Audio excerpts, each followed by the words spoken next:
Hi, today is January 10th, 2026, and here are my poems for the day. The first one is poem number 50 for the year, Man Ray.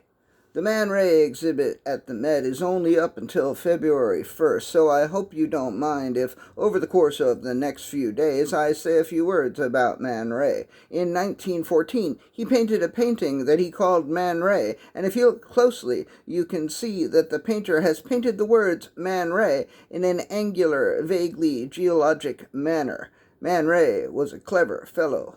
Poem number 51. It's a haiku. After fucking. Long after fucking, the fuck that the two had fucked lingered in the air.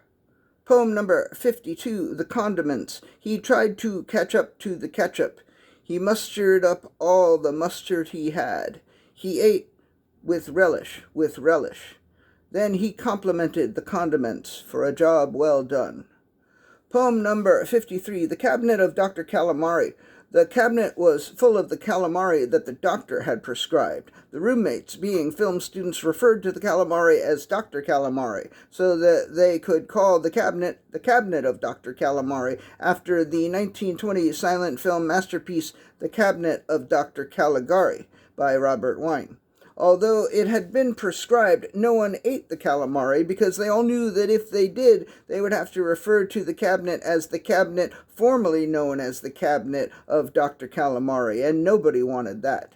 Poem number 54, The Bullshit Story of Cauliflower Island. Everyone knew the story was bullshit. Not only were many of the details highly implausible, there were plot holes and time inconsistencies, and characters repeatedly changed their names and personalities, and several people who had access to either atlases or the internet or both knew that there was no such island called Cauliflower Island. So after the bullshitter finished his tale, he was run out of town on a rail. Then he turned himself into a snail, then stowed away on a boat to Martindale just moments before it set sail.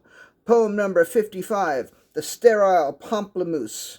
The sterile pamplemousse was a grapefruit from France that couldn't ever knock you up, but couldn't keep it in its pants.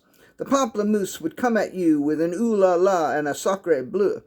Its skin would turn a lustful hue. Before you could think of what to do, the pamplemousse would make its move. The pamplemousse would pounce and give you all the juice it had, which was barely more than a fluid ounce. The rapey grapefruit pamplemousse would do its business mighty quick, but worry not and have no fear. The pamplemousse, it had no dick. Poem number 56. Is this the last poem of the day? Yes. A Seasoning for All Seasons. The seasoning prided itself on being a seasoning for all seasons. Autumn, winter, spring, summer, or fall. No matter the weather, the seasoning was appropriate. The seasoning had worked hard to be correct with any dish, having studied with the great Blue Nun through most of the 1970s and 80s. Anytime you wanted to give someone a warm welcome, you could, referring to the seasoning, say, "Seasoning's greetings," and everyone you greeted with that greeting would know that you had given them a greeting for all seasons, because the seasoning was truly a seasoning for all seasons.